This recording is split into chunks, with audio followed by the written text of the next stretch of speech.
She was staring at a gun pointed at her face. The man holding it was her husband's enemy. And in that moment, Isabella realized the terrible truth.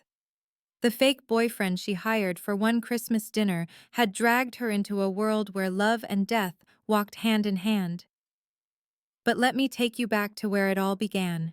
3 days before Christmas, a desperate lie, and the most dangerous man in New York City. Isabella Romano was 29, successful, and utterly alone. Her family saw her as broken. Her mother sent dating profiles like prescriptions. Her uncle made cruel jokes about why no man wanted her. She had everything: the career, the apartment, the respect of her peers. But none of it mattered because the seat next to her was empty. That night, working late in her office, she heard a voice speaking Italian. Not the familiar kind. This was older, rougher, dangerous. When she turned around, she saw him. Dante Moretti, a man whose beauty was terrifying, a man with a scar through his eyebrow and secrets in his eyes, a man who would either save her or destroy her. What she did next was insane. She asked a complete stranger to be her fake boyfriend. She had no idea he was the head of a crime family. She had no idea that one desperate lie would become the most dangerous love story of her life. This story will teach you that sometimes the person everyone fears is the one who will protect you with their life. That the wrong choice can lead to the right destiny. And that love, real love, often hides behind the most impossible circumstances. If you have ever felt judged for being single, if you have ever wished someone would truly see you, this story is for you. Hit the like button if you believe the wrong person can be the right one. Comment where you are watching from, and subscribe so you do not miss what happens next. Your support means everything to us. Now let me tell you how a coffee break changed everything. Hit the like button if you believe the wrong person can be the right one, and comment where you are watching from. Your support is everything.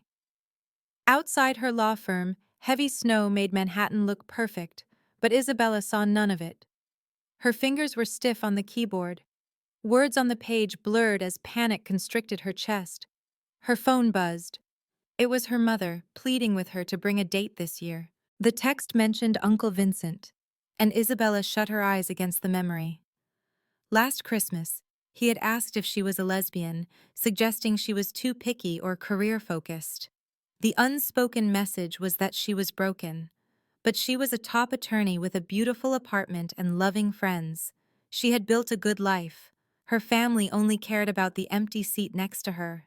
The office was quiet at 9 p.m. on a Friday. Everyone else was out, but Isabella preferred work to the loneliness of her home. That is when she heard a voice speaking Italian down the hall. It was not the version she knew. This was older, rougher, and carried a hint of danger. She grabbed a mug as an excuse and walked toward the break room where she first saw him. He stood with his back to her, a striking figure, tall with broad shoulders in a fine black suit. When he finally turned, their eyes met, and her breath caught. He was beautiful in a way that seemed unreal, with chiseled features and dark, intense eyes. They seemed to look right through her, into a hidden part of her soul. A thin scar through his left eyebrow was the only flaw on his perfect face, and it only made him more captivating. He finished his call, his gaze never leaving hers. The air in the room crackled with tension. "I am sorry," Isabella whispered. "I did not mean to interrupt." "You interrupted nothing important," he said. His voice was deep, his English flawless, but warmed by an exotic Italian accent. "I am Dante Moretti," he said, moving toward her like a predator.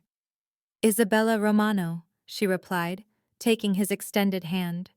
His grip was strong and warm, sending a jolt up her arm. He held on a moment too long, his dark eyes making her feel exposed. "Romano," he said. "Italian?" "My grandparents were from Sicily," she told him. "His were from Naples," he said. But the words were heavy with stories she could not guess. "What are you doing here so late?" Isabella asked, knowing she had never seen him at the firm before. "I do not work here," Dante replied with a half smile. I had a meeting on business matters. He was deliberately vague, which triggered her lawyer's instincts. Before she could probe further, her phone buzzed with another insistent text from her mother. I need to know if you are bringing a guest, her mother wrote. Isabella groaned out loud. Is everything all right? Dante asked with genuine concern in his voice. It is complicated, she said with a bitter laugh. Family, Dante stated. It was not a question. He understood completely. How did you know? She asked, surprised. I recognize that stress, he said. The holidays bring out the absolute worst in them. Isabella had to smile. That is it exactly, she admitted. His intense focus made her open up completely. My family is obsessed with my relationship status. Every get-together becomes an interrogation about why I am not married. My mother sends dating profiles, my uncle makes crude jokes, and my cousins look at me with pity. I am sick of being made to feel less than because I focused on my career. She stopped, suddenly embarrassed. I am sorry for telling you all this. Sometimes strangers are easier, Dante said quietly. There is no judgment. Isabella looked at him again, noticing the details. His suit was bespoke. His watch was a Patek Philippe, worth at least 6 figures. This was more than wealth. It was power, and she sensed a carefully contained danger about him. He held himself with intense awareness, his eyes scanning the room even while he focused on her.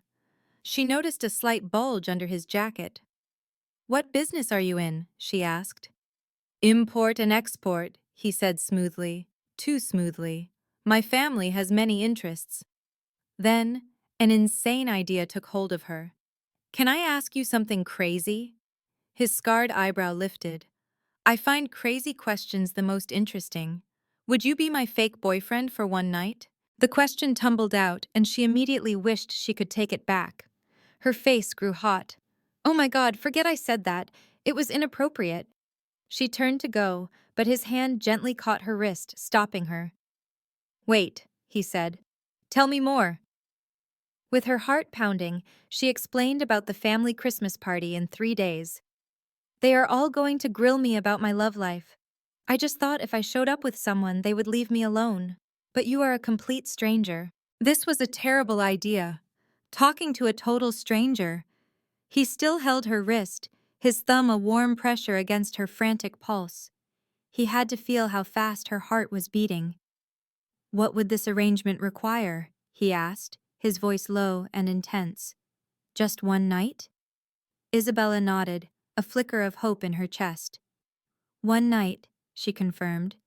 Christmas Eve, a few hours at most. You just have to act like you are my boyfriend. They would need a backstory, but nothing complicated. And what is in it for me?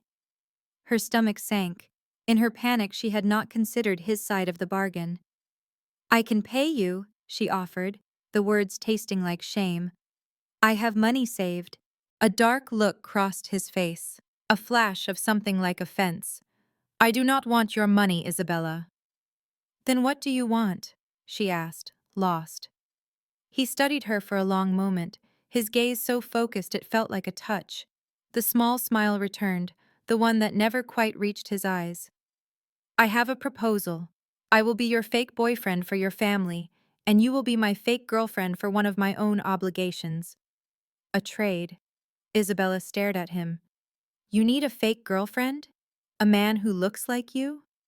Especially a man who looks like me, Dante said, his tone cryptic. My family has certain expectations. They have people in mind for me. Bringing someone they do not expect, someone accomplished and real, would solve a number of my problems.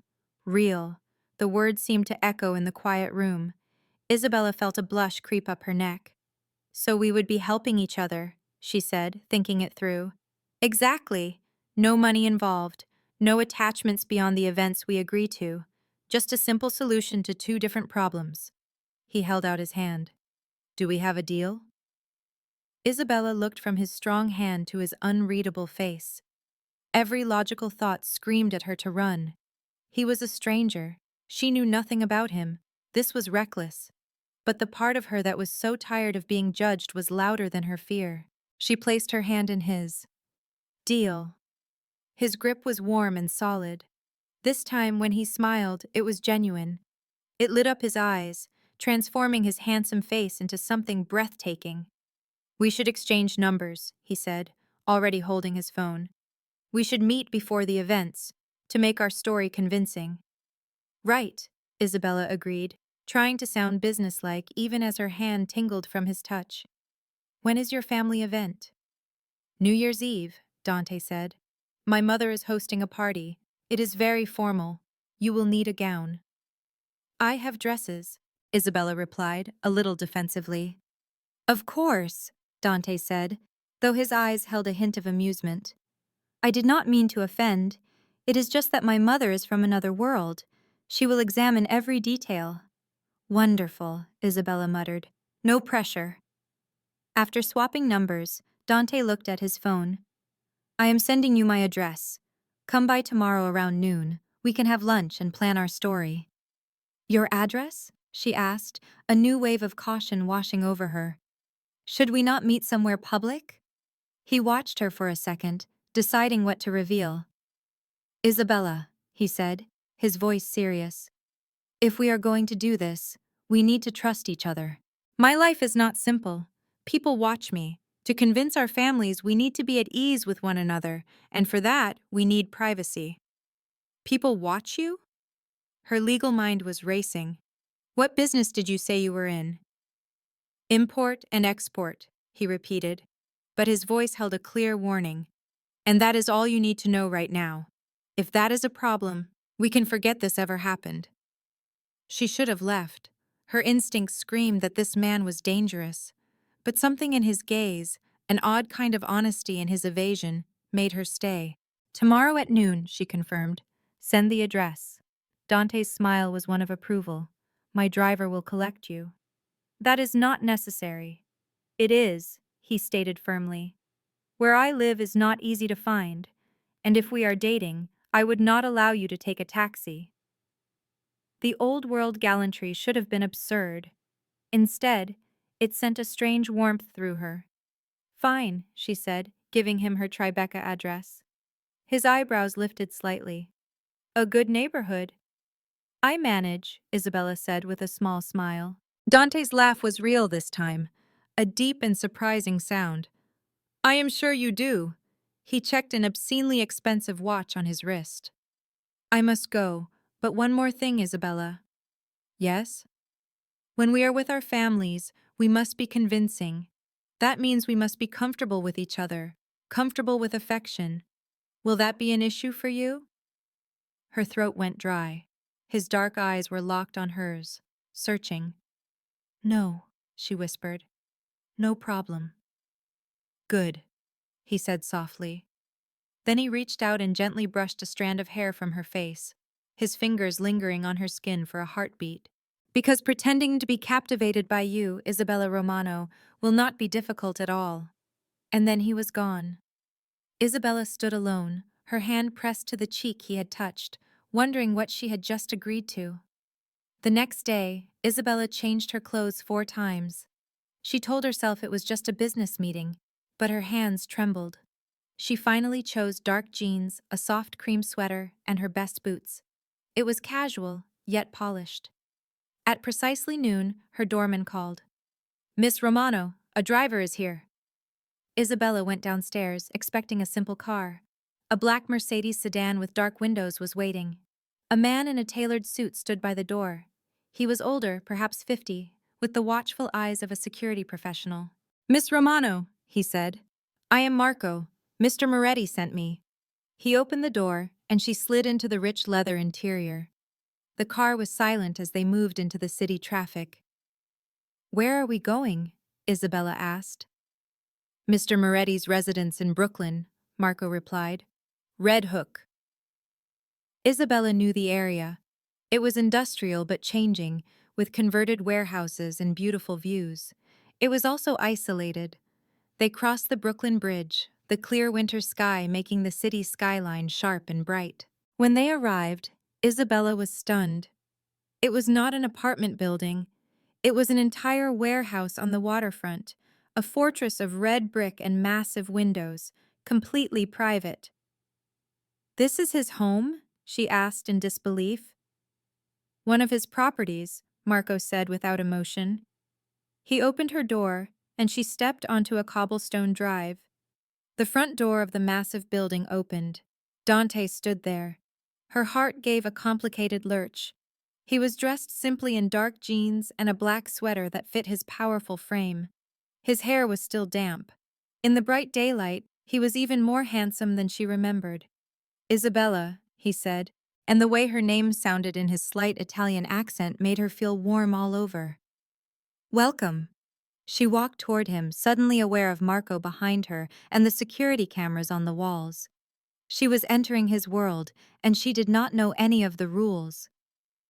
"Thank you for having me," she said, feeling foolish. This was not a social visit. Dante just smiled as if she had said something witty. "Come inside. It is cold out here." He stepped aside and she entered. The space inside the warehouse stole her breath.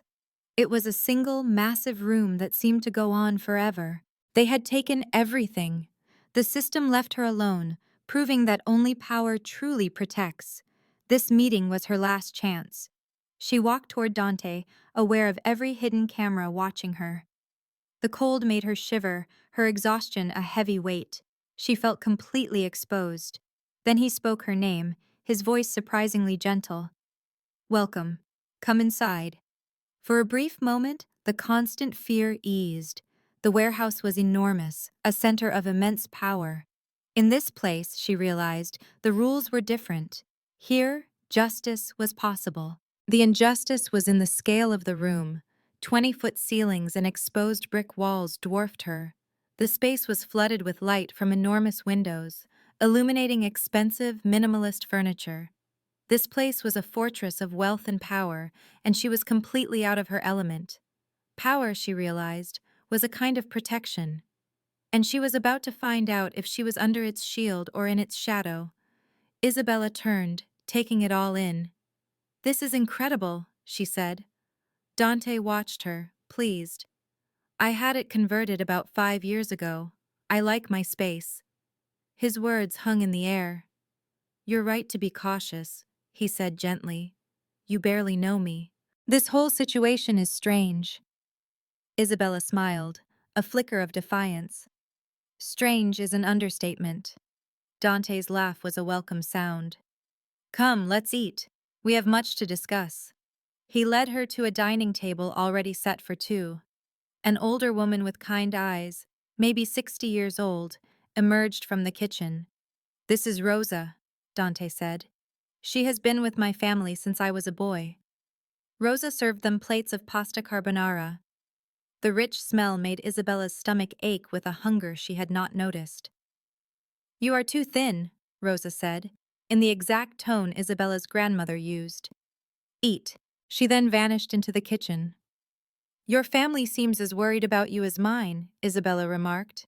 Dante's face hardened. "My family's concerns are more complicated." He left it at that. Isabella took a bite of the pasta. It was perfect. "This is amazing." "Rosa is the best," Dante agreed, eating with an ingrained, casual grace. "So," Isabella began, "our cover story? How did we meet?" Dante put his fork down. His dark eyes were intense. "Let us start with the truth. We met at your law firm. I was there for business. You were working late. I saw you and was immediately intrigued." The directness made Isabella's cheeks flush. "And I found you interesting," she replied carefully. "Interesting," Dante repeated with a smile. "I can work with that. How long have we been seeing each other?" 3 months, Isabella suggested. "It is long enough to be serious, but not so long that anyone would expect us to live together." Dante nodded. 3 months. "So we met in September. Our first date was dinner in Little Italy. You wanted to impress me with your heritage." Dante's smile widened. "And did it work?" "The food was excellent," Isabella teased. "The company was acceptable." "Acceptable," he said flatly. "You were charming," she admitted. You told me stories about Naples. You were a perfect gentleman, though I suspect that is not always the case. A dangerous amusement flashed in his eyes. You are perceptive. No, not always. But with you, I would be. Or will be, for this arrangement, Isabella corrected. They spent the next hour inventing their shared past. They were exclusive after the second date because Dante did not share. They had not yet met each other's families. That was why the holidays were so important. What about your parents? Dante asked. My father is a retired accountant, Isabella explained. My mother was a teacher. They live in Westchester. They are good, conservative people who want grandchildren. Do you want children? The question was too personal for their fake relationship. Someday, maybe, she answered honestly. My career is important to me. Dante shook his head. That sounds honest. And honest is rare. His phone buzzed. He looked at the screen and his expression turned to stone. Excuse me. He walked to the other side of the room, his voice a low torrent of rapid Italian. Isabella could not understand the words, but the tone was unmistakable. It was cold, commanding, and laced with threat. It sent a chill through her. When he returned, his face was smooth again, but his shoulders were tight. Business, he said. Nothing for you to worry about. But she did worry. What had she walked into? Dante looked at her, his expression serious. Isabella, I need you to understand. My family is not like yours. They are complicated. There are rules you might not understand. But I promise you will be safe. I will make sure of it. It feels like you are not telling me a lot. Because I am not, Dante said. The simple honesty was startling. Can I ask you something? She said. Are you a dangerous man? He paused, considering his answer for a long moment. I can be, he finally said, but not to you. Never to you. His certainty should have been terrifying. Instead, it was a strange comfort. They moved on to safer topics like music and books. Isabella learned Dante spoke 5 languages and loved opera. She told him about law school and her love for bad reality television. By the time Rosa cleared their plates, Isabella felt she knew the version of him he allowed the world to see. And against her better judgment, she liked him. Dante walked her to the door. We should practice, he said. Practice what? Being a couple. Being comfortable with touch. He stepped closer, close enough for her to feel his body heat. May I? He asked softly. Her heart hammered against her ribs. Yes. He reached out slowly and cupped her face. His palms were warm and slightly rough against her skin. His thumbs brushed her cheekbones. You are beautiful, he said quietly. When I say that in front of my family, I want you to know I mean it. His face was so close now she could see the faint freckles on his skin. If I kissed you now, he murmured, would you pull away? The word that escaped her lips was no. Dante's eyes darkened with a look of triumph. His thumb traced her lower lip. She closed her eyes. But he did not kiss her. He pressed his forehead to hers. Not yet, he whispered. When I kiss you, it will not be for practice. He stepped back, leaving her feeling cold.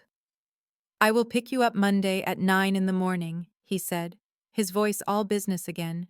Bring a bag. We are going to the Hamptons. My family is expecting us. How could he know that? Isabella wondered. She never told him. Dante's voice was calm. Your mother sent you a text this morning. I talked you out of canceling our trip. But how did you see my phone? She asked. A dark amusement flickered in his eyes. I told you, he said. I pay attention. The drive back to the city was a complete haze. Isabella felt lost in her thoughts. She should have been afraid of this man. He was involved in dark business, had people watching him, and knew things he had no right to know. He was a danger. Yet all she could feel was the memory of his hands on her skin and the promise in his voice. When I kiss you, it will be real. Monday morning felt like it arrived seconds later. Isabella packed her overnight bag 3 different times, completely unsure of what to bring. She eventually chose casual clothes, a nice dress for lunch, and her heaviest coat. Her doorman called at exactly 900 a.m. Dante was downstairs. Taking a deep breath, Isabella grabbed her things and went to meet him. He stood by the elevators in dark jeans and a black sweater, his wool coat looking more expensive than her rent. He saw her, and a smile transformed his face, making her knees go weak. "Ready?" he asked. "As I can be," she replied. Dante took her bag without a word, throwing it over his shoulder like it weighed nothing. He guided her out with a hand on the small of her back. The touch was brief, almost nothing, but it sent fire through her veins. The familiar Mercedes was at the curb with Marco driving. This time, Dante joined her in the back. As they drove toward the tunnel to Long Island, he turned to her. "I am terrified," Isabella admitted. "My mother will question you endlessly. My father will judge your every move. My uncle will say something awful, and they will all be deciding if you are good enough." "Good enough for what?" he asked. "For me," she said. "For the life they imagine for me." Dante reached for her hand and laced his fingers through hers. His grip was warm and strong. It felt completely natural, as if they had done it 1,000 times. "Then we will prove that I am," he said with simple confidence. The 2-hour drive passed easily. They continued to invent their shared story, but they also just talked. He asked about her legal cases with genuine interest. She asked careful questions about his work. He avoided details but spoke of managing his companies and dealing with difficult people. The Hamptons' house looked just as she remembered. It was a large colonial her parents had bought years ago, back when normal families could still afford it. It was white, with black shutters and a wide front porch.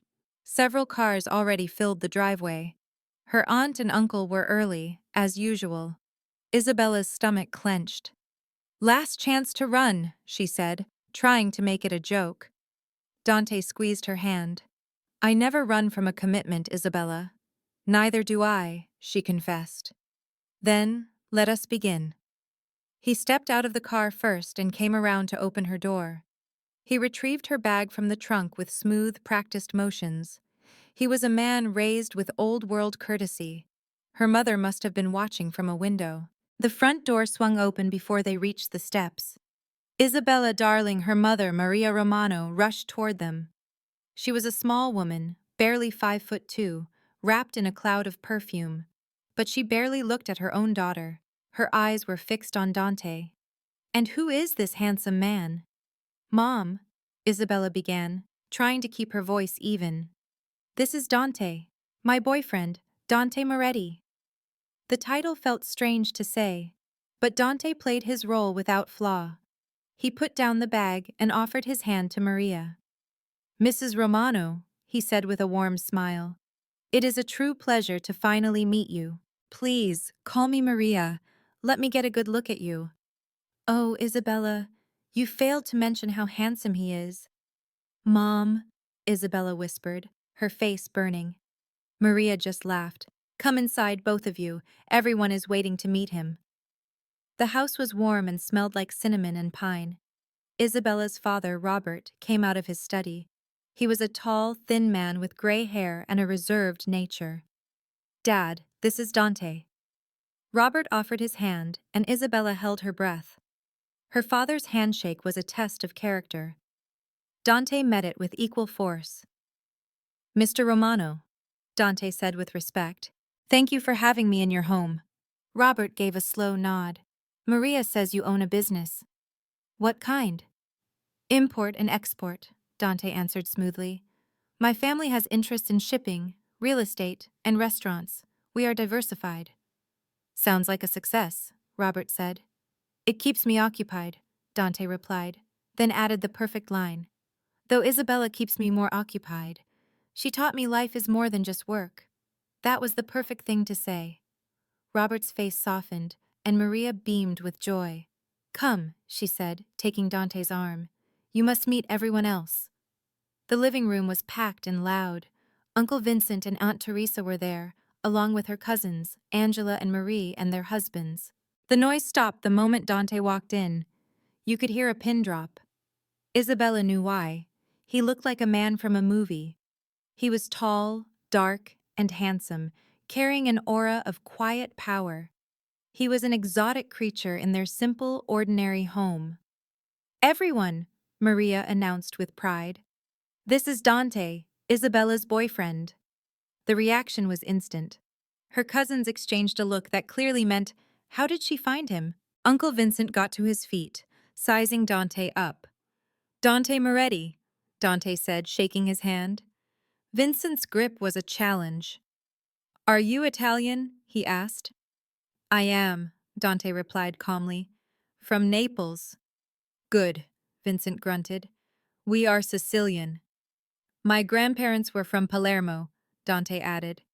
Vincent's eyes narrowed. "Palermo. What were their names?"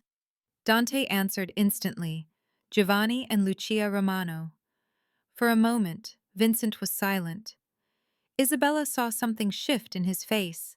It was recognition. Then he nodded. "Romano. That is a good family. Sit. Tell me about your business." The rest of the afternoon was a performance. Dante was flawless. He charmed Maria, talked economics with Robert, and handled Vincent's intrusive questions. He even made her cousins laugh with a story about a cooking class. "That is not what happened," Isabella protested. "You are a creative storyteller." "A good story needs some embellishment," Dante said with a grin. "You lit an oven mitt on fire," she corrected. Everyone laughed, and Isabella realized she was actually having a good time. Dante seemed to belong, even though he was so different. He was the perfect, devoted boyfriend, and she could almost believe it was real. But then he would touch her hand or put his arm around her, and an electric shock would remind her it was all a lie. Yet it felt more real than anything. After lunch, her mother pulled her into the kitchen. "He is wonderful," she said, her eyes wet with tears. "I know, Mom. Where did you even find him? Why did you keep him from us?" "We wanted to be sure it was serious," Isabella lied. The excuse came easily now. "But he loves you," her mother said with total confidence. "I see how he looks at you. As if you are the only one here." Isabella's throat felt tight. "Mom, please do not get ahead of yourself." "Too late," Maria said, smiling. "I am already planning the wedding. Your father even likes him, and you know how he is." "Please," Isabella begged, "let us just take it slow." Maria hugged her daughter. "I am just so happy for you. You deserve this." When Isabella returned, she saw Dante in a deep, rapid Italian conversation with her father and Uncle Vincent. Both older men were nodding, their faces full of approval. "What are they saying?" she whispered to Angela. Her cousin shrugged. "No idea. But Vincent looks impressed, and he is never impressed. Wherever you found this one, you did a good job. He is gorgeous." "He is also a kind person, Angela," Isabella replied, her own defensive tone surprising her. "I did not choose him just for his appearance." Angela raised her hands in surrender. "I did not mean it like that. I am just saying you chose well." "Very well." Isabella felt herself relax as the day turned to evening. Dante handled every question and every subtle test with effortless charm. When Uncle Vincent demanded to know his intentions, Dante simply said his goal was to make Isabella happy.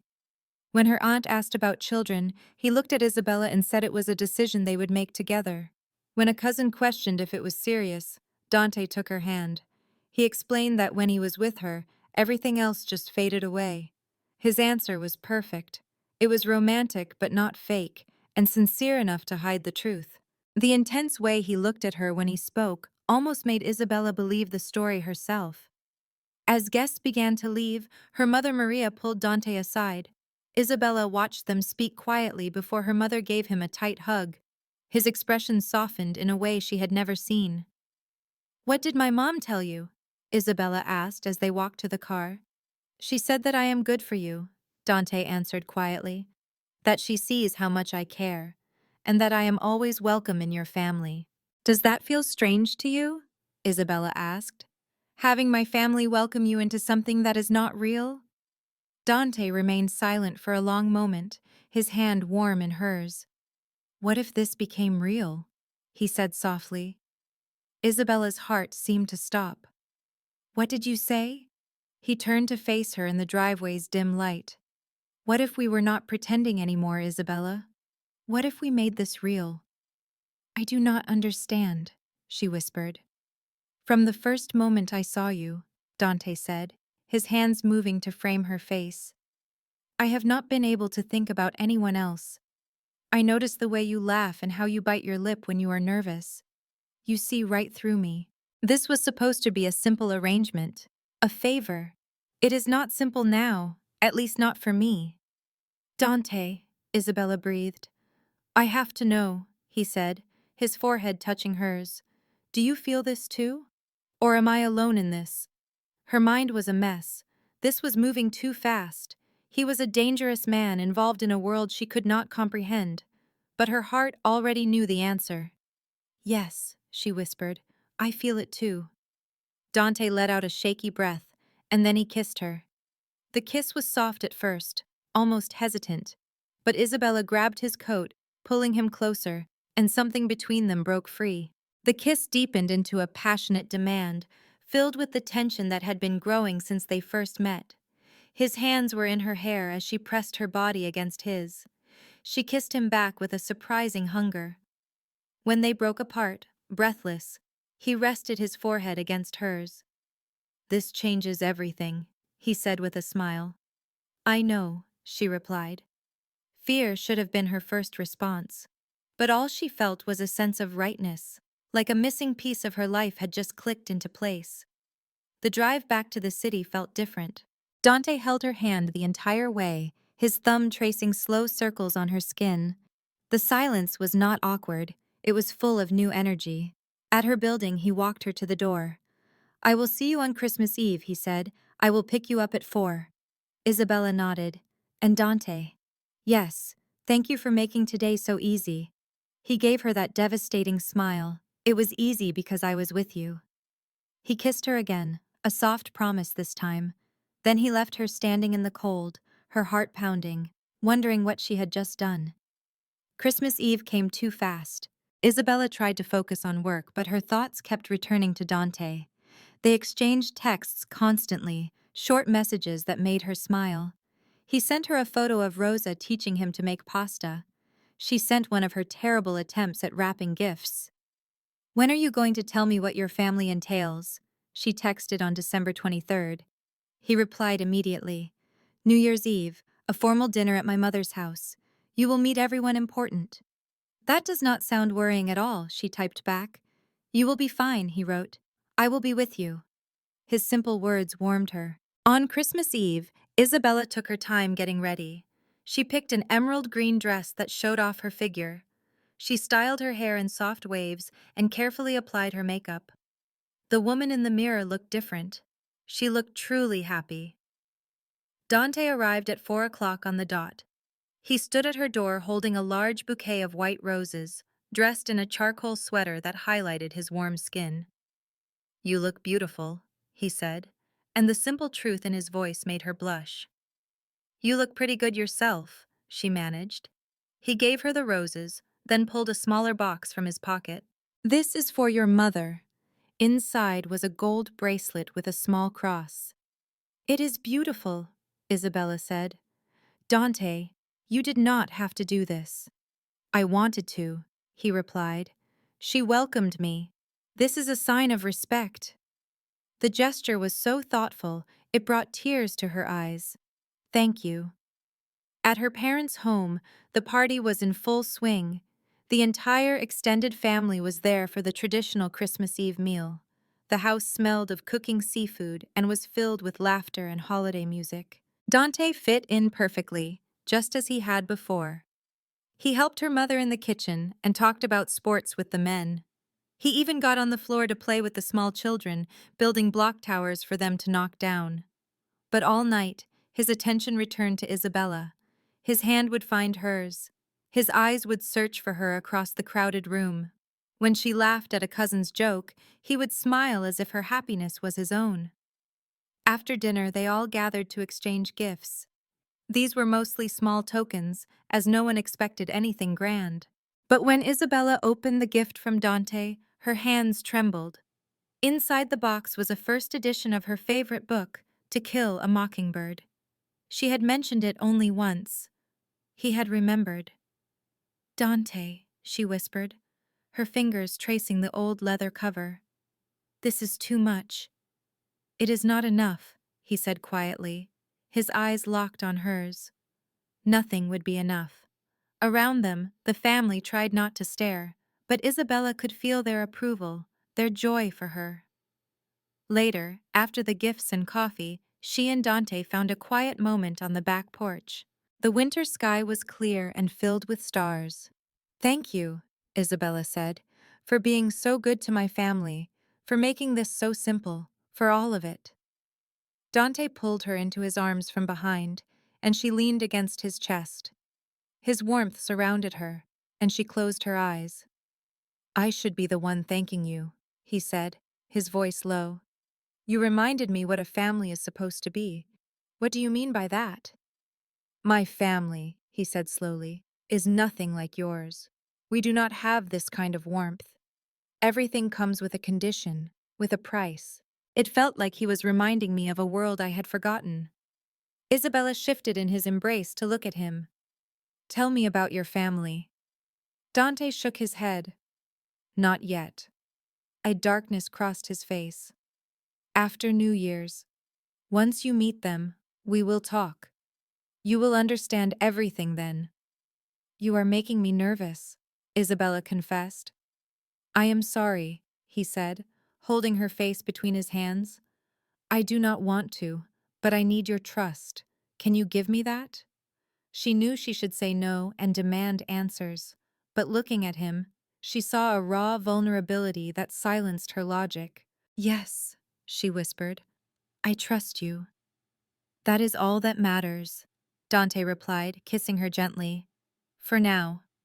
The week between the holidays was a whirlwind of private moments. He would bring food to her apartment, and they would watch movies. She would visit his warehouse, and he would cook simple pasta he learned from Rosa. They spoke for hours, building something real on a strange foundation. Their kisses were frequent and passionate, leaving her wanting more. But Dante never pushed.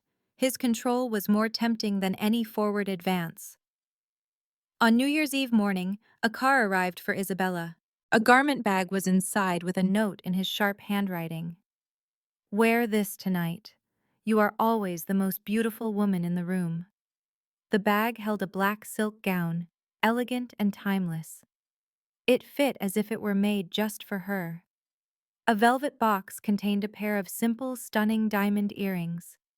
Isabella knew they were real and likely cost more than she earned in 6 months. But it felt less like a gift and more like armor. Tonight felt like a battle. At 7 p.m., Dante arrived to get her himself. He wore a tuxedo, and the sight of him stole her breath. He was impossibly handsome, a powerful man whose entire focus was on her. You look, he began, but words failed him. His gaze moved over her with an intensity that made her blush. Perfect. Absolutely perfect. Thank you for this, Isabella said. But the earrings are too much. They are not enough, Dante said, repeating words he had used before. He offered his hand. Are you ready? No, she admitted. But let's go. The drive was longer than she anticipated, taking them north of the city into Westchester. The properties grew larger until they turned onto a private road. A mansion stood at the end of it, 3 stories of stone lit up like a film set. Anxiety twisted in Isabella's stomach. Dante, whose house is this? It is my mother's, he answered quietly. Before we enter, I need to tell you something. She faced him, startled by the tension in his expression. The confident man she knew was gone, replaced by someone nervous. My family, he started, then paused to take a breath. It is complicated. What we do is not always legal. Isabella's heart froze. What? I am not a good man, Isabella, he said, his voice raw. I have been involved in things you would find repulsive. People call my family the mob, The Mafia. He hesitated. I am going to be the next head of the Moretti family. The words filled the space between them. Isabella felt like she could not breathe. He was in the Mafia. It all made sense now. The vague business, the money, the constant watchfulness. She knew she should run, but instead she heard herself ask, "Why did you wait to tell me?" "Because I was selfish," Dante answered plainly. "I wanted you to see the real me before you saw my world. I was afraid you would not give me a chance, and I needed a chance with you, Isabella." She looked at him. "Are you in danger?" "Always," he admitted. "Will you put me in danger?" "Never," he said with ferocity. "I will protect you with my life. No one in my world will ever harm you." This was madness. She was a lawyer. Dating a mobster was dangerous and unethical, but her heart was screaming louder than her brain. "Do you hurt innocent people?" she asked. "No," he replied. "We have rules. We do not involve civilians, women, or children. We conduct business with others who chose this life. Can you leave it?" "There is no way out," Dante said softly. "This is my blood. I was born into it. I will die in it. But I can shield you from it completely. You would only have to accept that it exists." Isabella looked at this beautiful, dangerous man. He had been so patient and gentle with her. Her mind screamed at her to leave. But she remembered how he had charmed her family and how he looked at her like she was precious. "I should go," she said. "You should," Dante agreed, his expression neutral, but his eyes showed his pain. She reached out and took his hand. "But I am not going to." His eyes widened. "What?" "I am not saying I approve, but I want to understand. I want to meet them and see your world. Then I will make my choice." "Are you certain?" he asked, his voice trembling.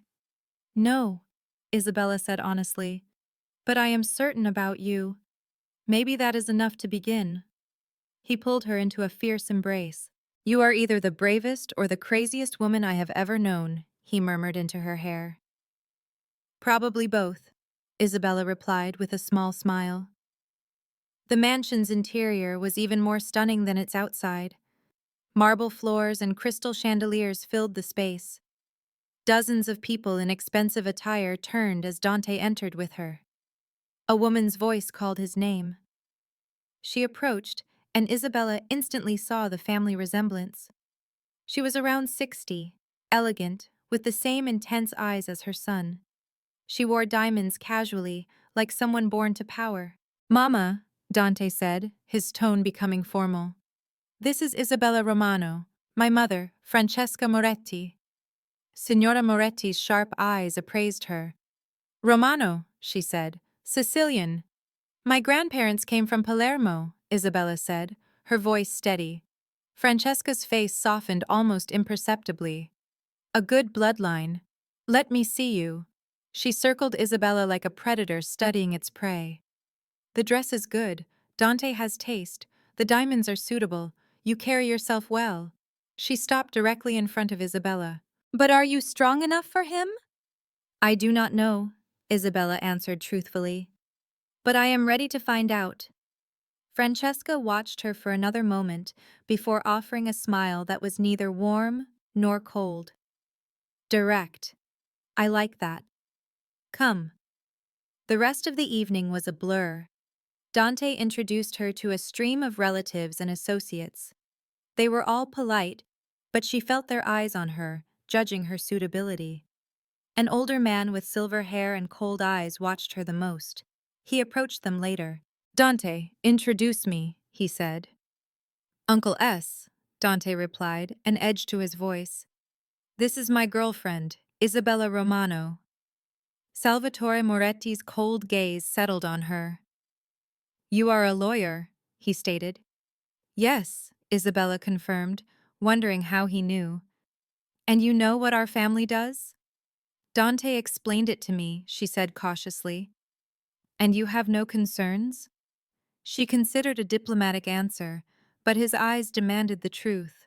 "I am terrified," she admitted. "But what I feel for Dante is stronger than my fear."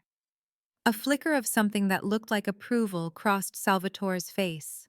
He called her brave, or possibly foolish. Time would reveal the truth. As he departed, Isabella trembled. Dante whispered in her ear that she had done well, noting that Uncle S was the most difficult to win over. Dinner was a formal affair with endless courses. Isabella sat between Dante and his cousin Marco. The younger man smiled warmly. "So you are the one who finally captured his attention. He has been a ghost for years, all work and no play. Seeing him happy is a welcome change." "Was he unhappy?" she asked. Marco grew serious. "This life is not easy. It comes with pressure, expectations, and danger. Dante shoulders most of it, as he is being trained to lead. That makes relationships hard for him. He does not trust easily." "But he trusts you," Marco said, his gaze direct. "That is significant." After the meal, people began to dance. Dante guided Isabella to the floor, holding her close while a string quartet played. "You are handling this beautifully," he said. "They all approve of you." "Your Uncle S frightens me," she confessed. "He should," Dante replied. "He is a frightening man, but he values strength, and you demonstrated that tonight." They moved together, and Isabella finally allowed herself to relax in his embrace. The night was intense, but better than she had imagined. These people were dangerous, but they were not inhuman. They were a family, complex and governed by rules she could not yet grasp. As midnight neared, Francesca requested everyone's attention. The room fell silent. She stood on a platform, commanding the space with ease. "We are here to welcome a new year," she announced, "and also to honor a transition. This spring, my son Dante will officially become the head of this family." Applause filled the room. Dante's face remained a careful mask, but Isabella felt him tense beside her. "This is a position of immense responsibility," Francesca went on. "It demands strength, wisdom, and loyalty. But it also requires a partner. A leader cannot stand alone. He needs a powerful woman with him." Her gaze found Isabella. "Tonight, I met Isabella Romano. She is a woman of intellect and courage, someone who understands our family and has chosen to stand by my son." More applause followed, but now all eyes were on Isabella. She felt a hot blush creep up her neck. "If Dante decides to make this union permanent," Francesca declared, "she will have my blessing." The weight of that statement crashed over Isabella. This was no longer just dating. This was about becoming a permanent part of this life. The countdown began. 10, 9, 8. Dante drew her near, touching his forehead to hers. 7, 6, 5. "I know this is a lot," he whispered. 4, 3, 2. "But I meant everything I said. I am falling for you, Isabella." 1. Cheers erupted as champagne corks flew. "Happy New Year." Then Dante kissed her. It was not a gentle kiss, but a passionate one that left her breathless. His hands were in her hair, and she kissed him back with the same intensity, forgetting the crowd, forgetting everything but him. When they parted, they were both breathing heavily. Isabella looked into his dark eyes.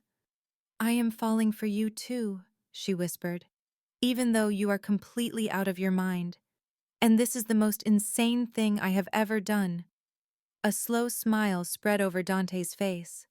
"So, you will stay with me in this chaos." "I will stay," Isabella confirmed. "Heaven help me, but I will stay." The drive back was quiet. They held hands in the back of the car, each lost in thought. At her building, Dante escorted her to the door. "I realized tonight was overwhelming," he said. "If you need some time to think." "I do not need time," Isabella cut in. "I need you to kiss me again." Dante did not hesitate. He pulled her into a hungry kiss that made her feel weak. Isabella fumbled with her keys, finally unlocking the door. They fell inside, never breaking their embrace. The door clicked shut, and the careful control they had maintained for weeks finally shattered. His hands moved through her hair and down her back, pulling her body against his. Isabella's fingers tore at his tie and his jacket, desperate for the feel of his skin. Are you certain? Dante asked, his eyes dark with desire but still seeking consent. I am certain, she replied. He lifted her effortlessly and carried her into the bedroom. Words were no longer necessary. There was only the sound of breathing, whispered names, and skin on skin. Much later, they lay tangled in her sheets, the city lights painting shadows on the walls. His fingers traced idle patterns on her shoulder. I was so careful, he said softly, so controlled. I promised myself I would keep you separate from the dark parts of my life. What made you change your mind? Isabella asked. You did, he answered simply. You changed it all.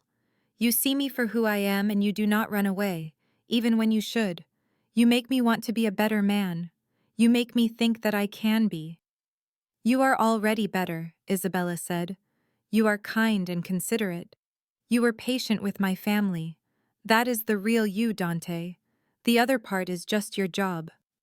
He kissed her forehead. How did I find someone like you?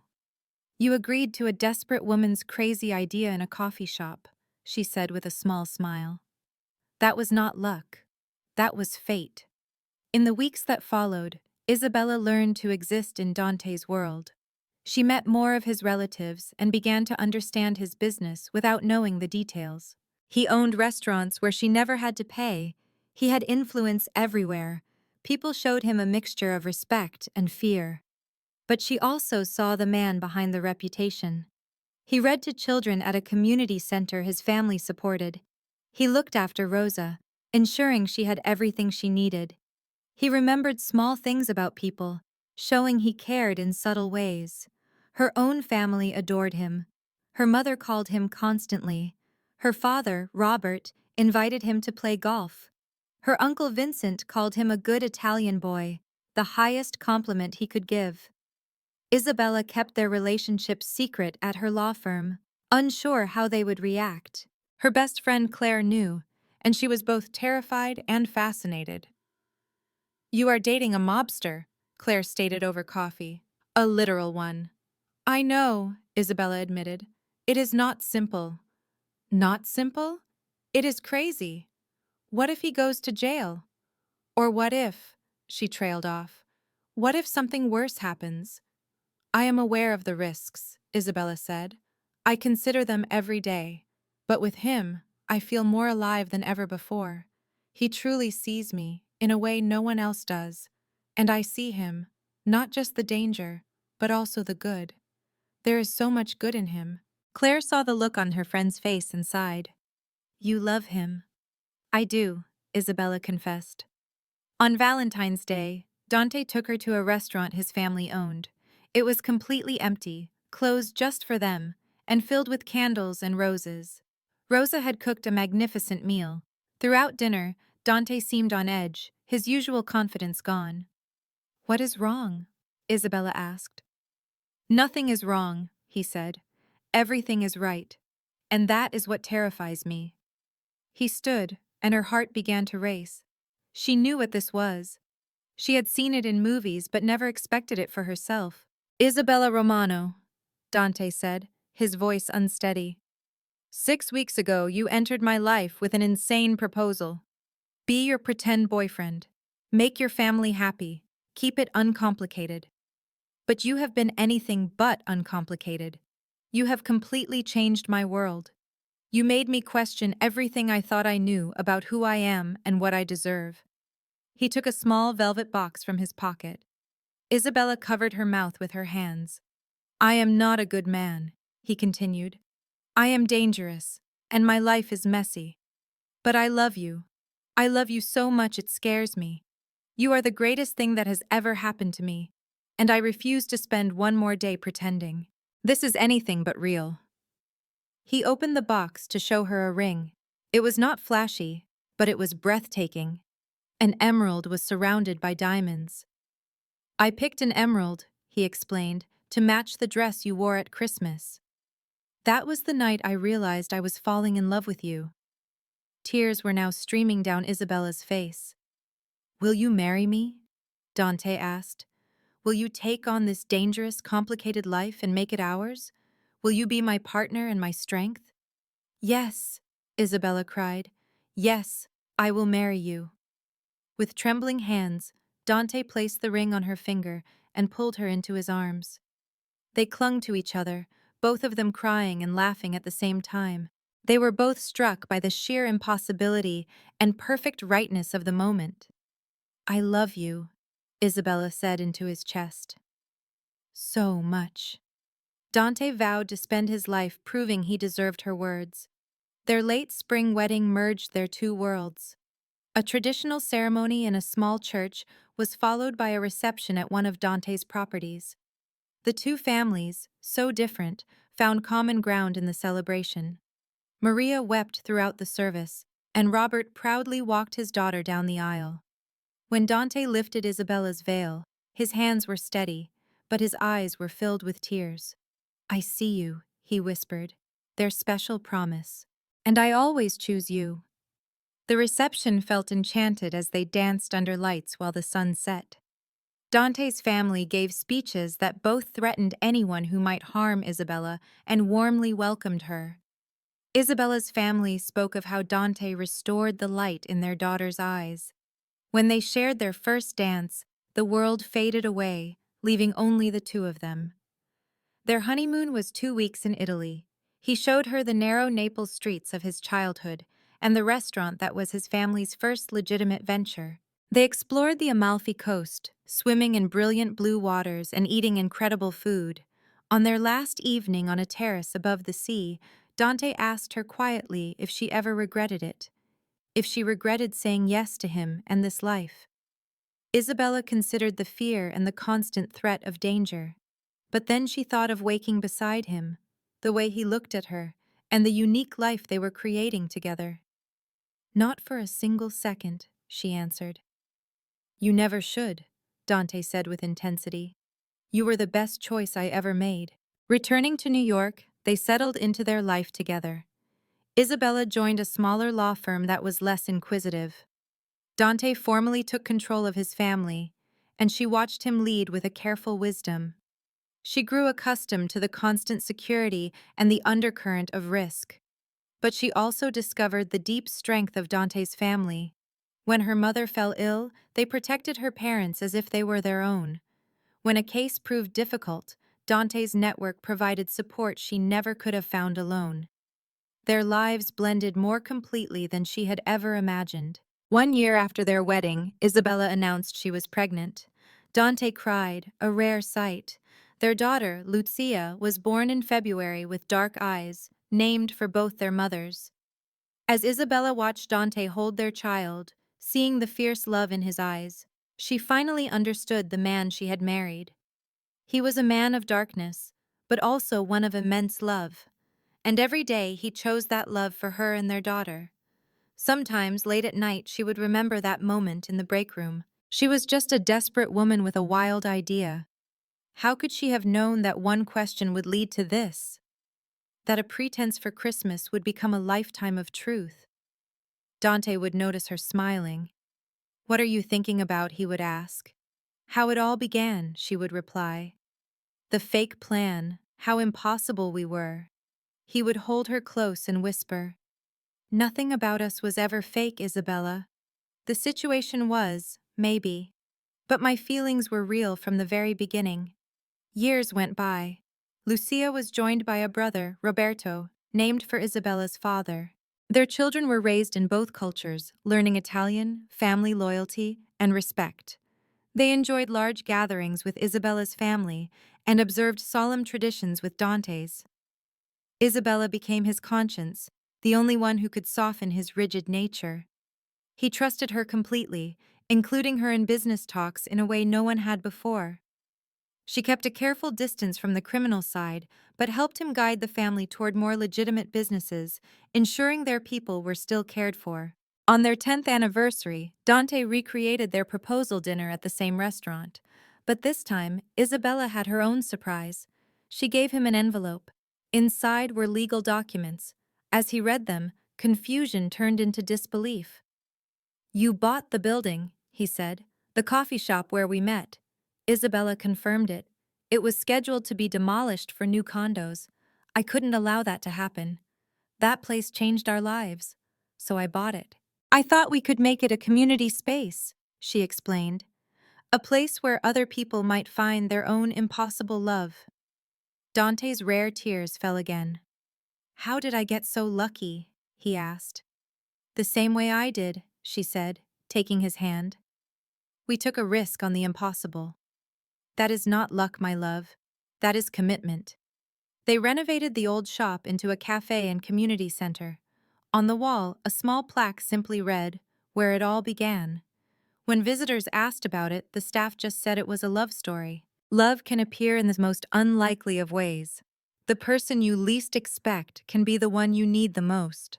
A desperate lie can become your greatest truth. Their life was not perfect. There were difficult days and frightening times when his world's darkness felt close. But they always held on to each other. They built a deeply happy, if unconventional, life. And when asked if she regretted her impulsive proposal to a stranger, Isabella's answer was always the same. It was the best decision I ever made. Will you help me? Will you be mine? Sometimes the answer is yes. Not for a night, but for a lifetime. Isabella Romano went looking for coffee and found the love of her life. Dante Moretti, a man everyone feared, found the one person who saw past the danger to the man beneath. He just wanted to be truly seen and chosen.